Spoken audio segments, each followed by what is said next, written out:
વર્ષના છોકરાને જો સાહેબ બહાર મૂકી આવતા હોય તો એ છોકરાઓ મોટા થઈને આપણને કેટલો રસ રાખવા એમાંથી જ આવ્યું છે. પપ્પાને કેરમ રમતા અંચય કરતો જોવે છે તો એ ખુશ થાય છે કે પપ્પા બી બાકી અંચય કરે છે. આ જ નાની નાની ઘટનાઓ છે જે તમને કુટુંબ જીવનમાં જોડે એકબીજાની સાથે. બિલાડી ફરવા જાય, સરસ તૈયાર થાય, સાડી પહેરીને જાય, તળાવ કાંઠે ફરવા જાય, ઓપનમાં ફ્રીનેસનું બધું છે. સાડી છેડો છૂટી ગયો ને એટલે મગરે એન્ટ્રી કરી. આટલું જો ધ્યાન રાખી લ્યો ને તો કોઈ દિવસ વાંધો આવતો જ નથી. બધા બાપ કહે છે ને સાચવીને જજે. તો ગાડીમાં જતા હોય તો કહીએ છીએ સાચવીને જજે. હવે ચલાવવાનો તો પેલા ટ્રેનના ડ્રાઈવરે છે, આણે ક્યાં કરવાનું છે. પણ એનું નામ જ બાપ, એનું નામ જ માં, એ જ દાદા, એ જ ભાભુ, એની મજા જ બેઠા. પાસિંગ ઓફ ઇન્ફોર્મેશન છે ને એ ઇમોશનને પણ પાસ કરે અને તમે કહો છો જે બોન્ડ રચાવવું જોઈએ એ રચાઈ એ રચાઈ જાય. કશું અઘરું છે જ નહીં. સમય આપો, સંવાદ સાધો. કારણ અત્યારે તો આપણે પહેલાં દર્શક મિત્રો એક વાત એ પણ અગત્યની કે હું જે કંઈ કહું એ મારા જીવનમાં મારી બાબતમાં સાચું પડ્યું અને અમે એ રીતે એમાં એને માટે જે કંઈ થોડુંક છોડવું પડ્યું એ છોડીને પણ સંતોષ લીધો જે કંઈ હતું એમાંથી. નોકરી મૂકીએ ત્યારે સૌથી પહેલાં તો પત્ની જ પૂછે ને કે હવે શું કરશું આગળ. પણ એણે બદલે એણે એમ કહ્યું કે તને એવું લાગે છે ને કે આ બધું બીજો સમય લે છે ને તારે જે કરવું છે ઘરે રહીને પપ્પા પાસે કે દીકરા પાસે કે એ નથી થતું. મેં કહું હા. તો કે મૂકી દે, જે હશે એમાંથી ચલાવશું. ક્યાં બાત હે. અને એ જે છે એક એ પણ ખરું સાહેબ કે જે હશે એમાંથી ચલાવશું વાળી વાતમાં જે અમને અમારા માટે બીજી જે હૈયા ધારણ હતી એ અમારું સંયુક્ત કુટુંબ હતું. ક્યાં બાત હે. અમે બધા ભાઈ બહેન એક જ ઘરમાં એક સાથે રહી. એટલે હું મૂકી દઉં તો મારો દીકરો કાલ શું કરશે એની ચિંતા મારે ના કરવી પડે. સંયુક્ત કુટુંબનો ભાગ રાખે જ. ભાભી બાકીનું જોઈ જ લે કે શાક ઘરમાં જ કયું છે ને કયું નથી. નાનો ભાઈ છે એ છોકરાઓને ક્યાંક બહાર જવાનું હોય તો એણે જે વ્યવસ્થા કરવાની હોય એ મને કહ્યા વગર કરી જ નાખે. એટલે એવું વાતાવરણ મારા ઘરનું હતું. એમાં બાળ ઉછેર આવો સરસ થઈ શક્યો. તો દીકરો એની રીતે. બીજો એક વિષય સૌના ધ્યાનમાં લેવા જેવો આવ્યો કે આ સંપૂર્ણ શ્રેય સંયુક્ત કુટુંબ તરફ જઈ લઈ જાય છે. હા, સંયુક્ત કુટુંબ એ હું એમ માનું છું અત્યંત નમ્રતાપૂર્વક કે ભારતીય સંસ્કૃતિમાં વિશ્વને આપવા જેવી ઘણી વસ્તુઓ છે એવો મારો નમ્ર મત છે. કારણ કે આપણી સંસ્કૃતિ દિવ્ય છે, અતિ ચિર પુરાતન છે, અસંખ્ય ઋષિઓ દ્વારા સેવાયેલી છે અને અસંખ્ય ઋષિ મનીષીઓ દ્વારા ઘડાયેલી છે. એટલે એમાં કશી કચાશ હોવાની કોઈ સંભાવના છે જ નહીં. એવી આપણી સંસ્કૃતિએ વિશ્વને ઘણું આપ્યું. જેમ કે યોગ, આજે આખી દુનિયા માનતી થઈ ગઈ છે કે ભાઈ આ યોગ છે એ તો અદ્ભુત ચીજ છે અને આખી દુનિયાના એક્રોસ ધ રિલિજિયસ બાઉન્ડ્રી એ બધા એને માનતા થઈ ગયા છે. તો મારા મતે આપણી સંસ્કૃતિમાંથી વિશ્વને બીજી કોઈ ચીજ આપવા જેવી હોય તો એ આ સંયુક્ત કુટુંબ છે. હું એવો મારો પોતાનો નમ્ર મત છે. અને એ સંયુક્ત કુટુંબ છે ને હું તો મારી દેશી ભાષામાં ઘણી મંચ ઉપરથી બોલેલો છું. અમે ગામડામાં એવું બોલતા 5 ભાઈ છીએ શેઢે સડતા નહીં. એ લાગે કોકને આ બાજવાની ભાષા છે, અભિમાનની ભાષા છે એવું લાગે. પણ એની પાછળ બીજો સૂચિતાર્થ હતો કે અમે સંયુક્ત કુટુંબ છીએ, અમારે કોઈના બાપની પડી નથી. એ એક ભાવ હતો એની પાછળ. અને એની પાછળ એક બીજી બધી અને એની સાહેબ એટલી સુંદર અને રસાળ આપે કહ્યું કે આપે નોકરી છોડી દીધી પણ આપણા મને થડકારો નહીં અનુભવ્યો કે ભાઈ આ નોકરી છોડી દઈશ કાલ થશે શું. હવે તો બધું ભરણ પોષણના વિષયો હોય છે નોકરીઓ. અને અત્યારે તો લોકો પરિવારમાંથી પતિ પત્ની નોકરી કરે છે એટલા માટે કે ઇન્કમ ડબલ થાય અને આપણા સોર્સિસ વધારે થાય એમ માનીને સંતાનોના આયાઓના ભરોસે છોડીને મા બાપ નોકરી કરે છે. એ સમયની અંદર હું આ વાત કરી રહ્યો છું. સંયુક્ત કુટુંબ એ એનું કેવડું મોટું પીઠબળ હોય છે અને એના અંદર પછી બાળકો ઉપર કેવા ભાવો પડે.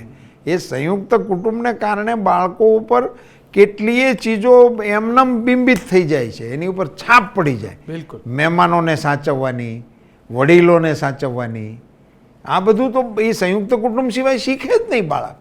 સિંગલ પરિવાર હોય, એક જ જેને વિભક્ત કુટુંબ આપણે ગણીએ છીએ, જેમાં ખાલી મા બાપ ને એક દીકરો દીકરી જે કંઈ હોય, તો એનામાં આ અનુભૂતિ કદી આવે જ નહીં. એનામાં એક તો સહન શક્તિ ન આવે. હા, જો સંયુક્ત કુટુંબ હોય ને તો ઘણી વખત રાહ જોવી પડે, બાથરૂમ ભાઈ, એ આપણને લાગે નાની ઘટના, અરે પણ બહુ મહત્વની. પણ એનામાં ધીરજ આવી જાય. પછી ક્યાંક પ્રસંગોપાત આપણે ક્યાંક ગયા હોય તો એ સંયુક્ત કુટુંબ વાળો આરામથી ઊભો રહે કે કાંઈ વાંધો નહીં ભાઈ, આવે છે, વાંધો નથી એમ. અને બીજો છે ને એ અકળાણા રાખે. આ એનો મોટો ચીજ નાની છે, પણ એની ઉપર એના સંસ્કારો પડે.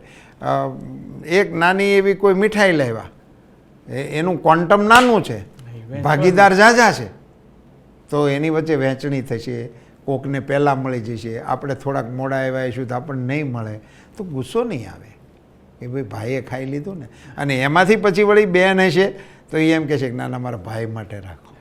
તો આ બધી જે ભિનાશ છે ને એ સંયુક્ત કુટુંબ સિવાય આવવાની સંભાવના જ નથી, સંભાવના જ નથી. એટલે બાળકોનો હું તો એમ માનું છું કે સંયુક્ત કુટુંબના અભાવે બાળકોની કેળવણીની એક ખૂબ મોટી સંભાવનાઓથી આપણે બાળકોને વંચિત કરી રહ્યા છીએ. કેવો સરસ શબ્દ તમે વિનાશ વાપર્યો છે. વિનાશ હશે તો લીલાશ આવશે ને, તો જીવશે કશું. આ હૂંફ અને હૈયા ધારણ એ જે ઘરમાંથી મળી જાય ને પછી એને ક્યાંય બહાર શોધવા ના પડે. તમને ખાતરી એક પ્રકારનું ભીતરથી એશ્યોરન્સ જ હોય કે વાંધો નહીં આવે, કદાચ લડી લઈશું, કંઈક મુશ્કેલી પડશે તો. કંઈ ભાઈઓ બધા એવા પહેલવાનને તગડા ન હોય તો તમે ગામના બે મજબૂત માણસને પડકારી લ્યો, ભાઈ આવી જશે. હવે એ બધું જે લાભ થતો હતો ને એ હવે આ સ્વાભાવિક છે, જે કંઈ જરૂરિયાત છે એ પ્રમાણે ઘરમાં બાળકો ઓછા હોય ને એમાં ઉછેરવાનું ઓછા હોય એનોય વાંધો નહીં. પાછા એકની પાસે અપેક્ષા બહુ છે મા બાપ, અને બધું જ એને બધું, કારણ કે બાપા ક્રિકેટ રમવા માંગતા હતા પણ ન બની શક્યા, એટલે બાપાને તો આને ક્રિકેટ રમવું જ પડે. બાપાની ઈચ્છા હતી કે પોતે કંઈક સારો કેરમ ખેલાડી બને, તાણે કેરમ શીખવાનું. મમ્મીને હતું કે એને સરસ ડાન્સ આવડવો જોઈએ, તો આને ડાન્સે આવડવો જોઈએ. અને આ બેનું જે કંઈ બે આંખો, એટલે બે નહીં બે ચાર આંખોમાં જેટલા સપના બાકી હતા એ બધા એને પૂરા બહાર આની બે આંખો પર. અને આની બે આંખને પોતાના સપના હશે તો આ લોકો કોઈ વિચારતા જ નથી. હવે એવામાં જે આ બાળક, અને આટલું બધું જો એની પાસે કરાવી જ નાખવાનું હોય તો એ બાળકને તમારે બહુ પહેલો સ્કૂલોમાં મોકલવો પડે. હવે 2.5-3 વર્ષના છોકરાને નિશાળમાં મૂકી આવે. હું તો હળવાશથી પણ થોડી પીડા સાથે પણ કહું છું કે જે બાળકનો ઘરમાં પરિવારની સાથે ઉછેર થતો હોય, 5-6 વર્ષ સુધી બાળક ઘરમાં રહે, દાદા ને બા ને બાપુ ને ફોઈ ને આમ તે, પછી નિશાળે જાય, સમૂહ જીવનની તાલીમ એને પહેલાં ઘરમાં મળે જ છે. હવે તમે જે સમૂહ જીવન માટે 2 વર્ષના બાળકને, કારણ કે ઘરમાં સમૂહ રાખ્યો જ નથી એટલે ત્યાં મૂકી આવો છો. હવે બાળકને ઘર રહેવું છે, એને મમ્મી પપ્પા પાસે રહેવું છે, એને એવા વાતાવરણનો અનુભવ કરવો છે. હવે 2.5 વર્ષના છોકરાને જો સાહેબ બહાર મૂકી આવતા હોય તો એ છોકરાઓ મોટા થઈને આપણને કેટલો વરસ રાખવા, એમાંથી જ આવ્યું છે વૃદ્ધાશ્રમ વાળું, એમાંથી જ આવ્યું છે. એમને તમે એનું મૂળ ત્યાં જ છે. હા, એ બોન્ડ નથી ઊભું કરી શક્યા, નથી કોમ્યુનિકેશન ઊભું કરી શક્યા બાળક સાથે, નથી એ પ્રકારનું બોન્ડિંગ ઊભું કરી શક્યા. વેકેશનમાં બાળકે એકલાએ રમવા નથી, આ ટાઈમ ટેબલનો ભોગ એને ના બનાવો, તમે એની સાથે જોડાઓ. એ જ્યારે એને મમ્મીને બેડમિન્ટન રમતી જુએ છે પિકનિક પર, ત્યારે એટલો રાજી થાય છે, મારી માને આવડે છે, એનું એને ગૌરવ છે. પપ્પાને કેરમ રમતા અંચય કરતો જુએ છે તો એ ખુશ થાય છે કે પપ્પા બી બાકી અંચય કરે છે. આ જ નાની નાની ઘટનાઓ છે જે તમને કુટુંબ જીવનમાં જોડે એકબીજાની સાથે. એટલે હમણાં મારા દીકરાએ એક આ પ્રકારે પોડકાસ્ટમાં વાત કરતો હતો ત્યારે એણે એક સરસ વાક્ય મારા વિશે શું માને છે એવું અજાણતા પણ એ દિવસે એ બોલ્યો. એણે કીધું મને એવું લાગ્યું મારા બાળપણથી ઉછેરમાં કે પપ્પા મારી ટીમમાં છે. વાહ! આજે કે મેં જે કંઈ કર્યું હશે એના માટે એ જોતા એના સંપ્રજ્ઞાત મનમાં એ બેઠું હતું કે પપ્પા મારી ટીમમાં છે. મારે જે કંઈ કરવું હતું એમાં જે કંઈ એ શાળામાં એની રીતે કંઈક બોલ્યો હશે ટેલિવિઝન જોવાના ફાયદા અને ગેરફાયદામાં એણે કીધું ફાયદા. હવે નાનો છોકરો એણે ટેલિવિઝન એને ગમતું હતું એટલે એવું બધું કર્યું. તો પેલા ગણિત વિજ્ઞાનના શિક્ષક કંઈક બહુ ચીડાઈ ગયા ને બોલાવીને ખખડાયો ને આમ કરશો તો ભૂખે મરશો ને આવું તેવું ને. હવે એ છે ને એ જે પહેલી સ્કૂલમાં ભણેલો ત્યાં આવું શિસ્ત બિસ્તનું નહોતું એટલે એને મને પહેલા દિવસે ઘેર આવીને પૂછ્યું, ટીચરે કીધું છે કે શિસ્ત રાખવાની એટલે શું રાખવાનું. મેં કહ્યું બેટા એકદમ ધીરે ધીરે આપોઆપ આ લોકો શીખવી જ દેશે. એમાં આવું થયું. પછી હું ગયો એની સ્કૂલમાં અને એના શિક્ષકને મળવાનો પ્રયત્ન કર્યો પણ શિક્ષક તો નીકળી ગયેલા. આચાર્ય મળ્યા. આચાર્ય બહુ શિક્ષણના વિદ્વાન હતા, મારા મિત્ર પણ છે એટલે એમણે મને કીધું સર અમે તો બધા બહુ ખુશ થયા, તારો દીકરો મસ્ત બોલ્યો, તારી જેમ બોલે છે. મેં કહ્યું સાહેબ પણ એનું બદલે અભિપ્રાય તો કંઈ બીજો આવ્યો. આ તમારા ટીચર અરે કે તો શિક્ષકો તો એવું બોલે એવું કાંઈ નહીં. મને કે પણ એ તો એમ માને છે કે આવું બધું બોલશે ને એવું કરશે ને તો ભૂખ્યો મરશે. એટલે મેં કહ્યું સાહેબ એનું સ્કૂલમાંથી તમે લિવિંગ સર્ટિફિકેટ આપી દો. જેમ મેં નોકરી મૂકી દીધી હતી એમ એનું લિવિંગ સર્ટિફિકેટ મેં માગ્યું. એના શિક્ષક આચાર્ય મને કે એવું ગાંડા થયા આવડી સારી સ્કૂલમાં અને આવી રીતે આવું ના લેવાય એલસી, એમાં હું કાલ સવારે વાત કરી લઈશ. મેં કહ્યું ના સાહેબ. હવે મન ઉઠી ગયું ને એનું ઉઠી ગયું. એને એમ થઈ ગયું કે આ સાહેબ આવું કહે છે. હવે એણે તો બહુ નિર્દોષતાથી નિખાલસતાથી ટેલિવિઝન જોવાનું ફાયદા એ વિશે વાત કરી હતી. તો એની અભિવ્યક્તિને જોવાની હતી, એણે રખેલા મુદ્દા જોવાના હતા.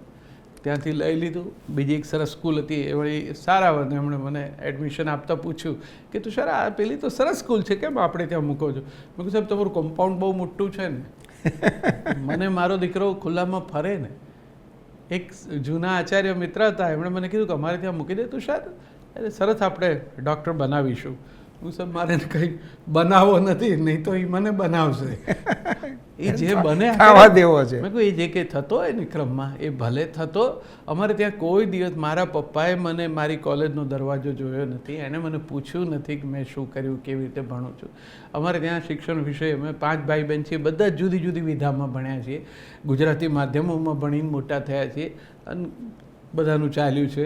આ જે ભૂખે મરશે એવું કીધું એ મારો દીકરો એ અત્યારે ફિલ્મો લખે છે અને ફિલ્મોમાંથી 2 પૈસા કમાય છે. એટલે એવું કશું નથી કે આમ ગુજરાતીમાં ભણશો કે આમ કરશો એટલે તમારો વિકાસ નહીં થાય. ખાલી પરિવાર થોડોક એક બાળકને વિશ્વાસમાં લે, બાળક પરિવાર સાથે થોડું જોડાયેલું રહે તો આ તો સાવ સામાન્ય મુદ્દાઓ છે જે ઉકલી જાય. આપે કહ્યા એવા તો એ જે ગંભીર બાબતો છે કે જે હવે આપણે બધા અખબારોમાં અને ટેલિવિઝનમાં જોઈએ છે એમાં શું છે પરિવારની હૂંફની ગેરહાજરી છે. બહાર તો લલચાવનારા તત્વો પહેલાંય હતા અત્યારે છે અને એ તો એમ કરવાના જ.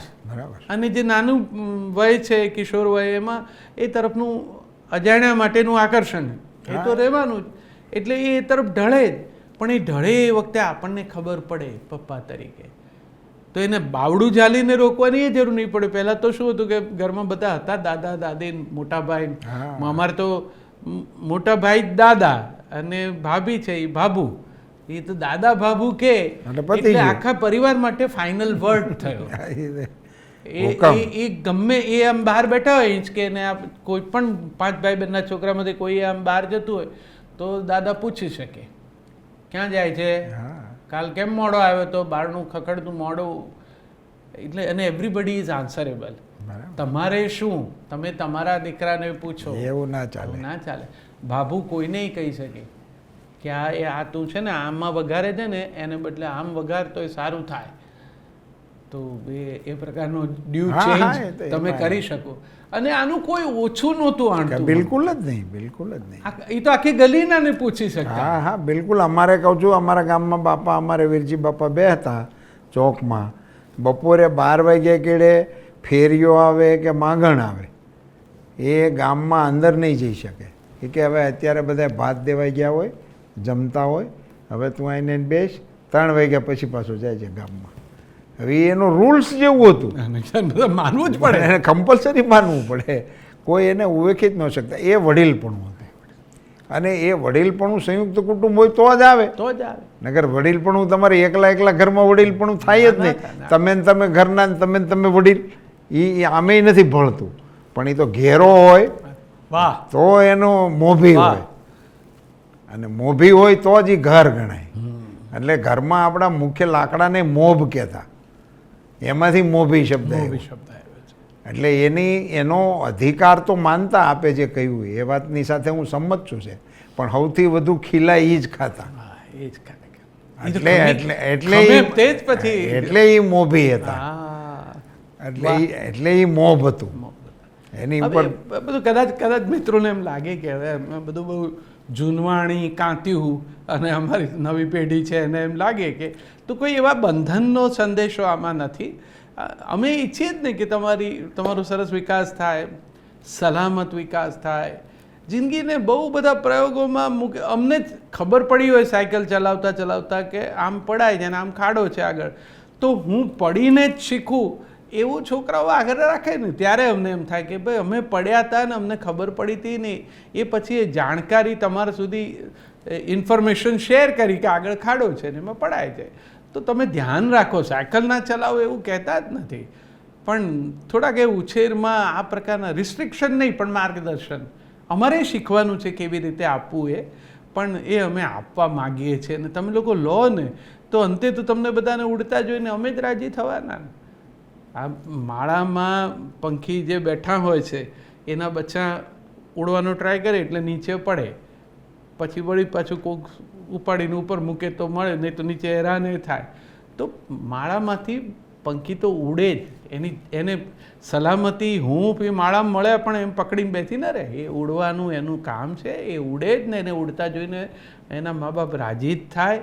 પણ આ સમય છે ને એ પેલું તમને પૂરેપૂરું આવડ્યું અને અમારી સલામતીની જે તમારી ચિંતા, એ બે વચ્ચેના સમયનું નાનકડું કોન્ફ્લિક્ટ, સંઘર્ષ છે.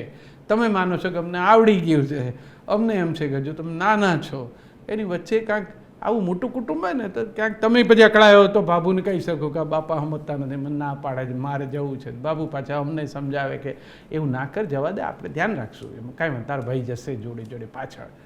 દીકરીઓ સાયકલ લઈ જતી હોય તો એક વડીલ હોય ને થોડા અંતરે પાછળ સાયકલ ચલાવતા ચલાવતા જાય કે જેથી દીકરીને આવડી ગયું એનો કોન્ફિડન્સ આવે.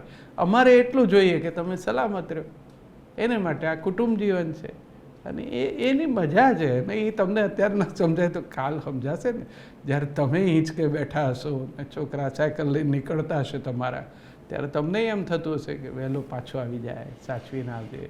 બધાય બાપ કહે છે ને સાચવીને જજે. તું ગાડીમાં જતા હોય તો કહીએ છીએ સાચવીને જજે. હવે ચલાવવાનું તો પેલા ટ્રેનના ડ્રાઈવરે છે, આણે ક્યાં કરવાનું છે?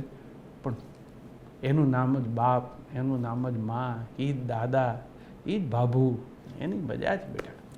સાંપ્રત સમયની અંદર સંયુક્ત પરિવારના અભાવને કારણે અને ભોગવાદની ચરમસીમાને કારણે પરિવારની નવી પેઢી અને વડીલો વચ્ચે જે સાધારણ ઘર્ષણ જોવા મળે છે એને આપે ખૂબ જ વ્યવહારિક ઉદાહરણો સાથે ભાષાની દૃષ્ટિથી આપે મૂક્યું દર્શક મિત્રો સામે. એમાં મને એવું લાગે છે કે ક્યાંક ક્યાંક સ્વતંત્રતા અને સ્વચ્છંદતા એ બે વચ્ચેની એક સાંકડી ભેદરેખા રહી જાય છે. સ્વતંત્રતા ઈચ્છનીય છે પણ સ્વચ્છંદતા વર્જિન છે, એની ઉપર પ્રતિબંધ હોવો જરૂરી છે. તો એની પાતળી ભેદરેખાઓને ક્યાંક ક્યાં આપણે સંભાળવાની આવશ્યકતા છે. એની સમજણ નવી પેઢી કેળવશે તો મને એમ લાગે છે કે ફાયદો તો એને માટે જ છે. એમને જ છે. બીજું કે જૂની પેઢીની જે કંઈ વાતો હોય અથવા તો એને કંઈ કહેવું હોય તો એ તો એના અનુભવનો નિચોડ તમને આપવાની વાત છે. એનું તો હમરી તો ऐसे वैसे वो तो कट गई. હવે એમના માટે કશું છે નહીં. આપણને વધુમાં વધુ એમ તમને લાગતું હોય તમને અત્યારના ભૌતિકવાદના ભાવના કારણે કે ભાઈ આ બાબા ડોશીઓ તો અમે એને સાચવીએ એની લાયબિલિટી આવે એટલા હાટુથી અમને સમજાવે છે. તો એ એકમાત્ર એવો કોઈ આશય કોઈ વાલીનો હોતો નથી. એ તો મરતા દમ સુધી એના સંતાનોને પોતે ઓથ આપવાના મતના હોય છે. એનું નામ જ માં કહેવાય ને એનું નામ જ બાપ કહેવાય. બિલકુલ. પેલી એક બહુ સુંદર કોકે કથા મને નાની એવી કીધી હતી કે ઓલી કોઈ પ્રેમિકાના પાસમાં ફસાયો હતો એનો છોકરો અને એની પ્રેમિકાને કહેતો હતો કે તું મારું ઘર માંડ, પણ એ માનતી નહોતી. પછી એણે કન્ડિશન રાખી, શરત રાખી કે ભાઈ તું તારી માં છે ને એટલે હું ત્યાં નથી આવવાનો, મત એનું કાંઈક કર તો હું આવું. એટલે એણે કીધું કે એનું તો શું કરાય બીજું, કે મેં તો એકલી મારી માં છે, હું છું, મારે એને ક્યાં મૂકવા જાવી, તો કે એને મારી નાખ. તો આ તો ભાવાવેશમાં આવી ગયો ને એને માથું કાપી નાખ્યું.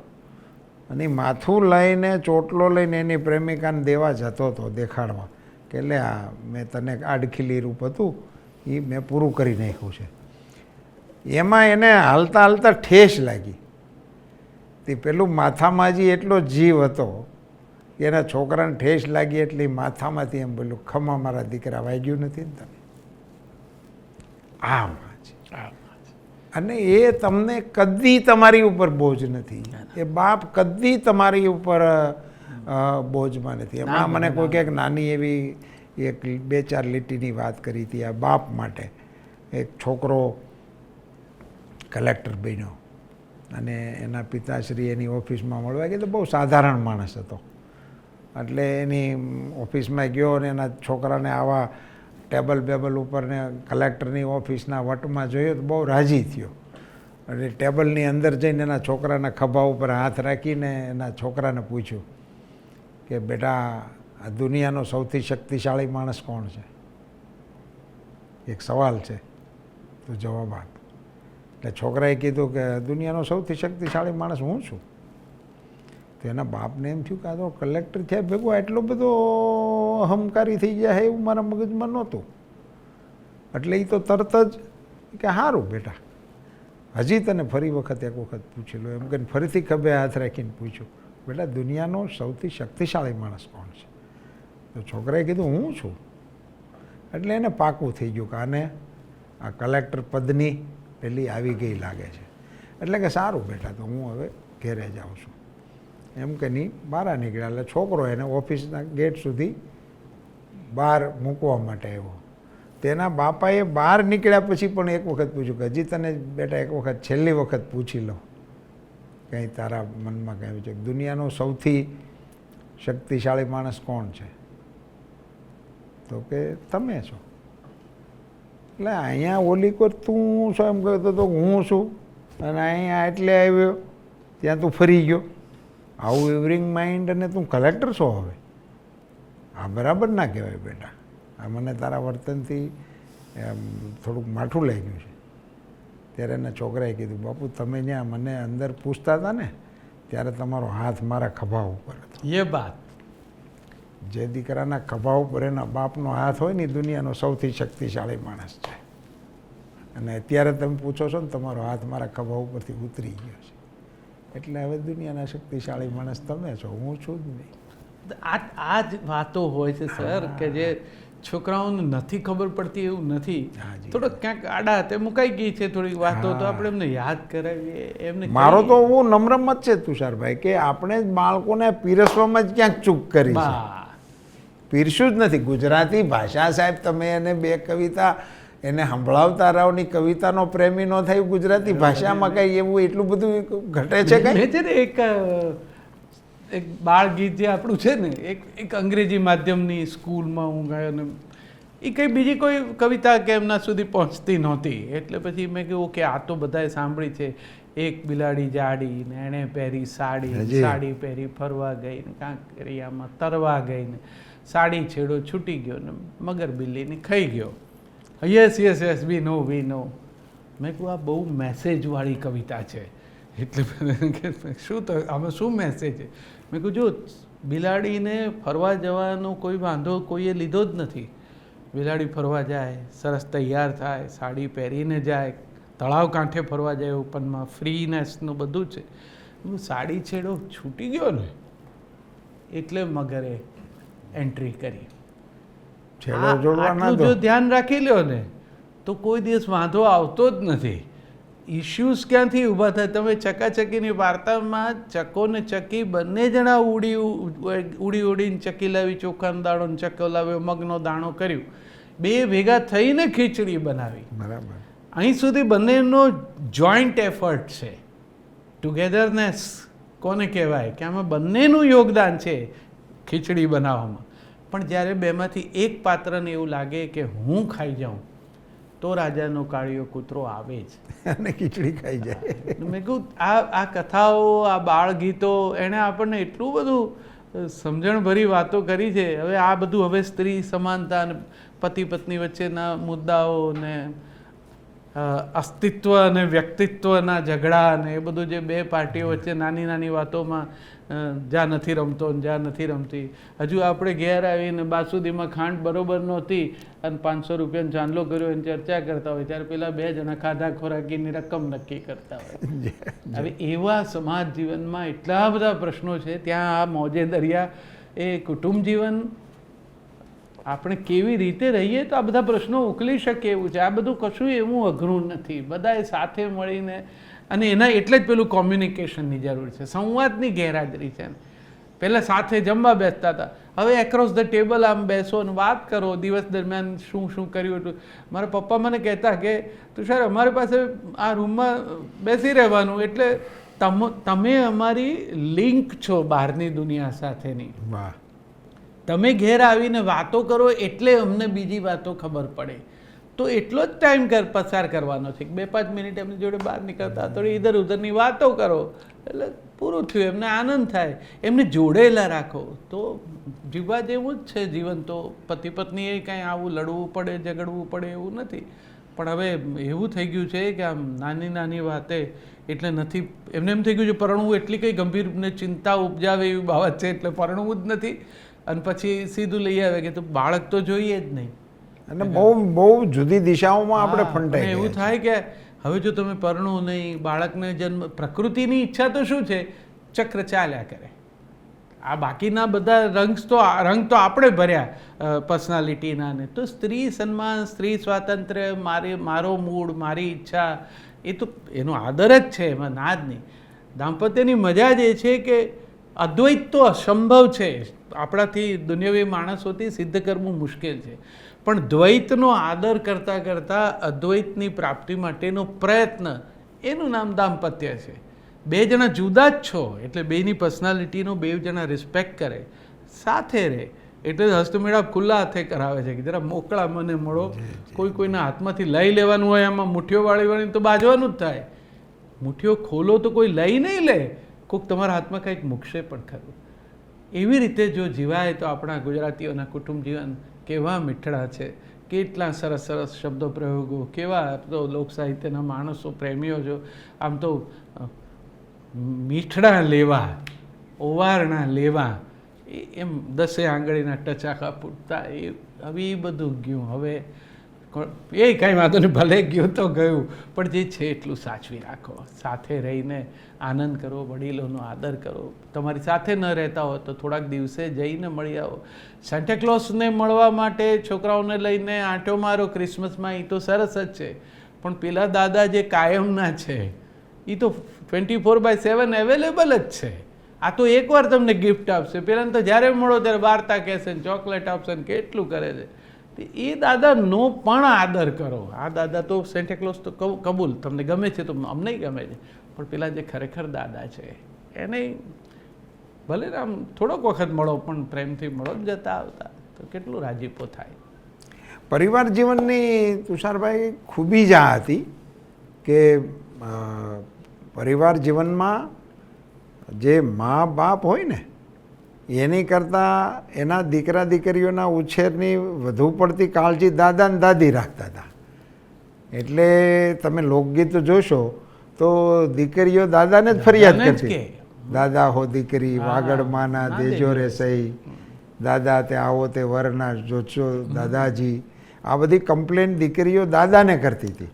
એટલે દાદા અને દીકરીઓ વચ્ચે ઘરોબો હતો અને દાદાઓ દીકરીઓના ભવિષ્ય માટે ચિંતિત રહેતા હતા. હવે તો દાદા ને દીકરીઓ રમાડે નહીં ત્યાં સુધી નવી બાબતો આવી ગઈ છે કે તમારા કારણે એ ડિસ્ટર્બ થાય છે. તમે એને આવું ના કહો, તમે એને આમ ના બોલાવો, તમે અત્યારે આમ ના કરો. હવે દાદા દીકરીઓ કે દીકરા જો દાદાના ખોળામાં રમતા ન હોય ને સાહેબ, તો હું તો એને કમભાગી સંતાનો કહું છું. અને દુનિયાના સૌથી સદભાગી અને સદનસીબ સંતાનો એ છે કે જે એના દાદાના ખોળા ખૂંદતા હોય, એના દાદાના ખોળા બગાડતા હોય, અને એ એની હારે બાચકા ભરતા હોય, અને એ એના ચશ્મા ફોડી નાખતા હોય, એ એની હારે ધીંગા મસ્તી કરતા હોય. એ સદનસીબ બાળકો છે. અને એના વરદ હસ્તે જ છોકરાઓ મોટા થાય. તો એ બાળકોના મનમાં તો મેં જોયેલું ને અનુભવેલું છે સાહેબ, કે એના બાપ કે એની માં કંઈ જો આંખ ત્રાહી કરે ને તો દાદાને કમ્પ્લેન કરે કે દાદા મને આ વઢે છે એમ. તો એના બાપની ટાલ પડી જાય કે છોકરાને નથી કાંઈ કહેવાનું. એને કારણે એનામાં એક પ્રકારની કુટુંબ પ્રત્યેનું બોન્ડિંગ આવી જતું હતું. અને એ છોકરાઓ અનાયાસે એના પગને અડતા હતા. એને પગે લાગો એમ કેવું નહોતું પડતું, થઈ જ જાય અનાયાસે એને. કારણ કે એ સમજણા થાય એટલે ભેગું જ એને તો એની માટેનો અત્યંત આદર હતો, એટલે એને અનાયાસે પગે લાગતા હતા. હવે આપણે બધાને કહેવું પડે છે, અને કીધા પછી એ બોલું હાર્ડ મટીરિયલ વળતું હોય એવું આપણને ફીલ થાય. હવે કોષ ગળી ગયા હોય એવું થાય કે ભાઈ આ તો આને પગે લગાડ્યો તો બહુ મોટું ખોટું કાંઈક થઈ ગયું એમ. તો એવા સંજોગોની અંદર નવી પેઢીને પોતાની છે. હું તમારી આ વાત સાથે બહુ મને ગમે છે, સરસ રીતે આપ જે કહો છો ને કે ભાઈ તમારી ઉપર અમે કશું રિસ્ટ્રિક્શન નાખવાના મતના જ નથી. તમે તમારી ચોઈસનો રસ્તા શોધી કાઢો, પણ તમે હવે તમારી રીતે એને આદર આપવા માટેનો પ્રયાસ કરો, તમારી રીતે કરો. એમાં તમને એમ લાગતું હોય કે અમે કહીએ છીએ વધારે અઘરું છે કે વધારે હાર્ડ છે, તો એની આવશ્યકતા નથી. તમે તમારી કોઈ નવી તમારી રીત શોધી કાઢો ને. એ પણ તમારા મનમાં એનું સ્થાન જે હોવું જોઈએ, તમારા જીવનમાં એનું જે સ્થાન હોવું જોઈએ. તો એ દાદાના પક્ષેથી આમને સમય આપવાનું છે, અને પોતરાઓના પક્ષેથી એને સમય આપવાનું છે. મૂળ વાત છે સંવાદની. એમાં આપણી સાથે વાત છે, અને બહુ સહેલી છે. કંઈ અસલ તો આપ તો ગ્રામ જીવનને બરોબર જાણો છો. મૂળ જે આપણા ઘરોમાં અવરાઈ ઉપર વાસણ રહેતા મોટા મોટા, હવે દિવાળીની આજુબાજુ સાસુમાં હોય ને એ બધા વાસણ ઉતરાવે, વહુવારુને કે આને માંજો, અને આમલીના પાણી કર્યા હોય, વરસાદનું પાણી ભેગું કર્યું, વહુવારું બેસે બા આમ માછી નાખીને સામે બેઠા હોય, પેલી બિચારી હાથ. એને એમ થાય ખરું કે આ 12 મહિના વપરાતા નથી, અને બા શું કરવા આ મજૂરી કરાવડાવે છે અમારી પાસે. પણ બાના મનમાં બહુ સ્પષ્ટ ખ્યાલ છે કે આ વહુવારું હાથ ફેરવે છે એટલે અસલ તો પેલા વાસણ ઉપર ટંકાવેલા હોય નામ હોય, વ્રજલાલ દેસાઈનું છે. હવે પેલી પણ પછી કંટાળી હોય તો આમ સાફ કરે કે બા વ્રજલાલ કોણ, એટલે બા ફોડ પાડે અને કે વ્રજલાલ આમાં એના કુટુંબમાં આવું હતું. એની હાથ પેઢી ખોલીને એ જે હેન્ડિંગ over and taking over of information છે ને એમાંથી એ આમાં આ છે ને, આ વારસો છે. એ વારસા ઉપર વહુવારું હાથ ફેરવીને એને ચમકતો રાખે, એ એટલો જ એનો ભાવ છે. ઉપયોગમાં દરેક વસ્તુ ન લેવાય, જૂના સમયની હોય હવે ન ઉપયોગમાં આવતી હોય તો કંઈ વાંધો નહીં, પણ એ આવા જેસ્ચર છે ને એ તમારું અનુસંધાન રાખે છે. આ દાદા દાદી આપ કહો છો, પણ હવે એને ક્યારે જરૂર પડે છે દાદાની કે આપણા દીકરા માટે કોકનું આવે માગું, ત્યારે હવે સામેની પાર્ટી આવી હોય તેની જોડે વાત કોણ કરે? તો દાદો જ કરે. હવે પેલા દાદાને તો ધકેલી દીધા હોય ડ્રોઈંગ રૂમમાંથી સ્ટોર રૂમમાં, ત્યાંથી લાવીને જડી ઝપટીને દાદાને બાને બેર હિંચકા પર પાછા બેસાડે જે એની મૂળ જગ્યા છે, અને વાત કરીને પેલી પાર્ટી ઉઠે ત્યારે બા ધીરે રહીને કે આની જોડે ન કરાય. એટલે કે કેમ ન કરાય? આની ફોઈ ગાંડી હતી, બા પાસે માહિતી છે, ઇન્ફોર્મેશન છે, અને એ શેર કરે છે કે આ પ્રકારના ડિસ્ટર્બ માનસિક વાતાવરણમાંથી આ લોકો આવે છે. એની દીકરી આપણા ઘરે આવે તો પછી કેટલી સ્વસ્થ છે એ જોજો. આ બધું જે માહિતીઓની આદાન પ્રદાન કરવાની શક્તિ આજે વડીલો પાસે હતી ને, અદ્ભુત હતી. એ અનાયાસ મળતું હતું તમને. એ જિદ્દી નહોતા. કોઈક વાતે કહેતાય હોય કે અહીં નથી જ કરવું, હવે એ થોડોક એમનો મિજાજ પણ હોય, એમાં રસ્તો કાઢવાનો. હમણાં એક તુષારભાઈ નવો સબ્જેક્ટ આવે છે બિલકુલ, અને સાંપ્રત સમયમાં. નહીતર તો શું હતું કે આ સાસુ ને વહુ, તો એ સદીઓ સુધી ચાલેલું. ભાઈ વહુ હોય એ પહેલાં સાસુ હોય, સાસુ હોય પછી એ વહુમાંથી જ સાસુ થાય. તો એ સાસુ છે એ તમે જેમ કહ્યું એમ એક વખત એની ઉપર બધો વટ ને રોફ ને એવું પડ્યા રાખે, અને વહુઓ એ ઝીલ્યા રાખતી હતી.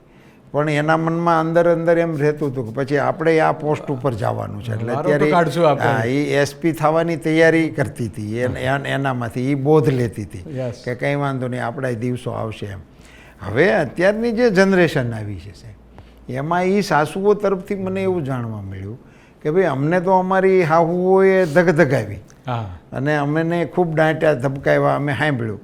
હવે અમે જ્યારે તૈયારી કરવા માંડ્યા હાહુ થવાની તો હવે અમને વહુય ધબકાવે છે. હવે આ એટલે sandwich એક જનરેશન અત્યારની પેઢીમાં એવું આવ્યું છે કે એને બે તરફથી સંકળાશ અનુભવાય છે. એ નવી જનરેશનની એક નવી સામાજિક જીવનની એક નવી ચીજ આવી છે. વહુઓ પણ એને નથી સાંભળતી, હાહુઓએ તેનો દાવ લઈ લીધો.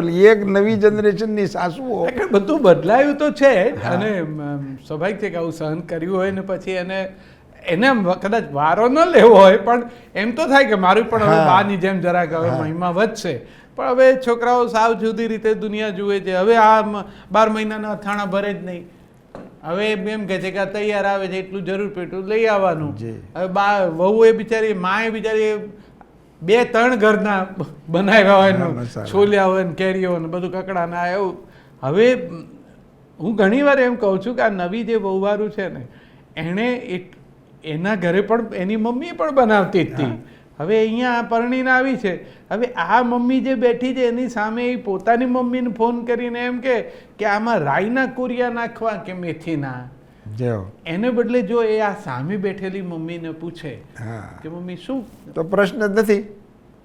અને આમ કરતા દાખલા તરીકે એણે એની મમ્મીને ફોન કરીને પૂછી લીધું તો આ મમ્મી એટલી ડાહી હોય કે ભલે એને પૂછ્યું કે બેટા અમે રાઈના નાખતા પણ જો મેથીના નાખ તમારે ત્યાં સરસ બનતું હોય મેથીનું તો આ વર્ષે મેથીના નાખો, એમાં શું વાંધો છે. કોઈ બહુ લાંબા કોન્ફ્લિક્ટ ને ચર્ચા કરીને ડિસ્કશન ને મનોચિકિત્સકો પાસે જવું પડે એવું કાંઈ છે જ નહીં. આ સાથે બેસીને વાત કરો ને તો બધું ઘીના ઠામમાં ઘી પડી. એટલે મેં એમાં મને એક સ્વામિનારાયણ સંપ્રદાયનો એક શબ્દ પ્રયોગ ગમે છે. એ લોકો હમણાં એના કાર્યક્રમો કરે છે. એમાં મને એક્ઝેક્ટ ખબર નથી કયા પંથવાળા કરતા છે. ઘર સભાનો એમને કોન્સેપ્ટ, એને ઘર સભા શબ્દ પ્રયોગ કર્યો છે. એટલે હું બધાને અપીલ કરું છું કે આપણે બધાએ પોતપોતાના ઘરમાં ઘર સભાઓ કરવી જોઈએ. અને ઘર સભા કરીને આપણે ગામના વિષયો નહીં લાવવાના. આપણે આપણા જ કે ભાઈ આપણા પરિવારનું કેમનું ચાલે છે, તારી નોકરીનું કેમનું ચાલે છે, તારી સ્કૂલનું કેવું ચાલે છે. ભણતા હોય તો એને પૂછવાનું તમારા સ્કૂલમાં કેવું વાતાવરણ છે, તને કોણ શિક્ષક ગમે છે, તને સૌથી વધારે વિષય કયો ગમે છે, વગેરે વગેરે. અને આપણા વિશે જાણવા જેવી બાળકોના પૂરતી ખપની વાતો હોય એ આપણે કેવી જોઈએ કે ભાઈ આપણું હમણું બધું આવું ને આવું છે ને આમ તેમ ચાલે છે. જે એની સમજ માટે જરૂરી હોય એને આવશ્યક હોય તો એના કારણે બી તમારું એક કૌટુંબિક વાતાવરણ બને. ને એમાં બી બધાને એમ લાગે કે એકબીજાના આપણે પૂરક છીએ, એકબીજા માટે આપણે ઉપયોગી છીએ, આપણું કાંઈક મહત્ત્વ છે એવું બધું લાગે. એટલે નાના માટે જે 1-2 શબ્દ પ્રયોગો છે એને ઓમિટ કરીએ ગુજરાતી ભાષા તરીકે આપણે કે ભાઈ તને ખબર ન પડે એવું ન કહે. એ ટાઈમ એ વાક્ય રચના કુટુંબમાંથી કાઢી નાખવાની જરૂર. હા, તારું શું કહેવું છે? અચ્છા, એમ વાત છે. ઠીક છે, આપણે મગજમાં આ વિચાર્યું તું આવું, પણ તને એમ લાગતું હોય તો આમ કરી તો તું એક બીજાને રઘા કાકાને પૂછી લેજે ને એને ત્યાં થયું તું શું થયું તું. તો આપણે એમ કરીશું.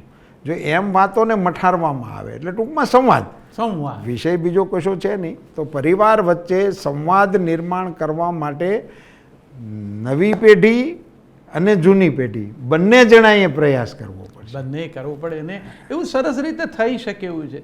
હું છે ને ઘણીવાર એ આપણું જૂના આલ્બમ હોય ને એ સૌથી સારામાં સારું બોન્ડિંગ. એ તમે આલ્બમ લઈને ખોલીને બેસો ને એટલે એમાં ઘણું નીકળે. પૂછે કે આ કોણ, પછી આપણે માહિતી આપી શકીએ.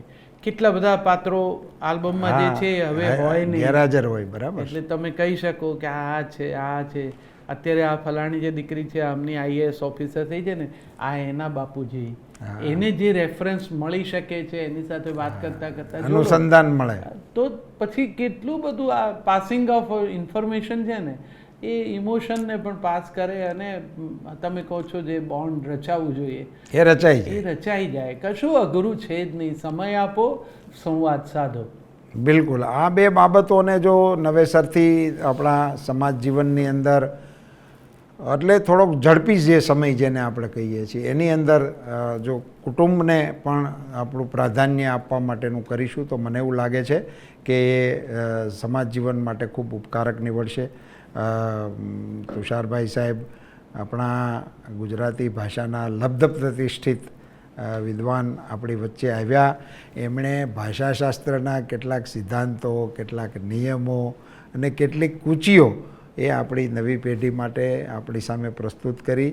એ માટે અને આપણા પ્રજા જીવનના અને કુટુંબ જીવનના સુંદર પ્રવાહોને પોતાની રીતે મૂલ્યાંકન કરીને આપણી સામે રાખવાનું આજે જે એમણે સમય આપ્યો એ માટે મોજે દરિયાના સૌ દર્શક મિત્રો વતી હું એમનો હૃદયપૂર્વક આભાર માનું છું, એમનું સ્વાગત કરું છું અને ફરી કોઈ નવા વિષય સાથે ફરી આપની વચ્ચે આવવા માટે આપણે એમને આગ્રહ કરીશું. એમની અનુકૂળતાએ ફરી આપણા માટે નવા વિષય સાથે તુષારભાઈ આવે એવી અપેક્ષા સાથે રામ રામ રામ રામ રામ રામ.